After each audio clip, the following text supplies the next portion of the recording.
So ഒരുപാട് കാലങ്ങൾക്ക് ശേഷം ഞാൻ ചായയിൽ കോഫി മേടിച്ചിരിക്കുകയാണ്. ഞാൻ കാനഡയിൽ വെച്ച് ഏറ്റവും മിസ് ചെയ്ത കാര്യം ഇതാണോ എന്ന് ചോദിച്ചാൽ എനിക്കറിയില്ല. പക്ഷേ കാനഡയിലെ കോഫി അത് നമുക്ക് വായി വെച്ച് നമുക്ക് പറ്റുക. നമുക്ക് വീട്ടിൽ ചായ ഇട്ട് വേണമെങ്കിൽ കുടിച്ചെങ്കിൽ ആ ഒരു ടേസ്റ്റ് കിട്ടുമെന്ന് എനിക്ക് ഏറ്റവും കോഫി എന്ന് പറയുമ്പോൾ എനിക്ക് ടേസ്റ്റ് ഇഷ്ടം ചായയിലെ കോഫിയാണ്. എനിക്ക് കോഫി എന്ന് പറഞ്ഞാൽ അവിടുത്തെ ടിം ഹോട്ടൽസിലായാലും സ്റ്റാർബക്സിലായാലും അവിടുത്തെ കോഫി അതൊന്നും കോഫി നമുക്ക് കുടിക്കാൻ പറ്റത്തില്ല. അപ്പോൾ ഞാൻ 9 മാസങ്ങൾക്ക് ശേഷം ഞാനൊരു കോഫി കുടിക്കുവാണ്.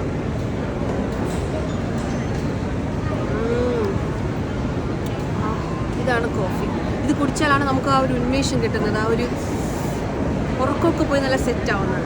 അവിടെ കുറേയൊക്കെ അവിടെ നല്ലതാണ്, പക്ഷേ കോഫി ഇവിടുത്തെ. എന്താണ് നിനക്ക് പറയാനുള്ളത്? ഞാൻ ഇവിടുത്തെ കോഫി കുടിച്ചിട്ടില്ല. കോഫി ഇഷ്ടമല്ലാത്ത ഒരാളാണ്. അപ്പോൾ നമുക്ക് ഇവിടെ ബർഗർ കിങ്ങിൽ 2 ബർഗർ ഉണ്ട്, നഗറ്റ്സ് ഉണ്ട്. ഇതെനിക്ക് ചായ, ഇതെനിക്ക് കോഫി, പിന്നെ നമ്മൾ 2 പേരുണ്ട്.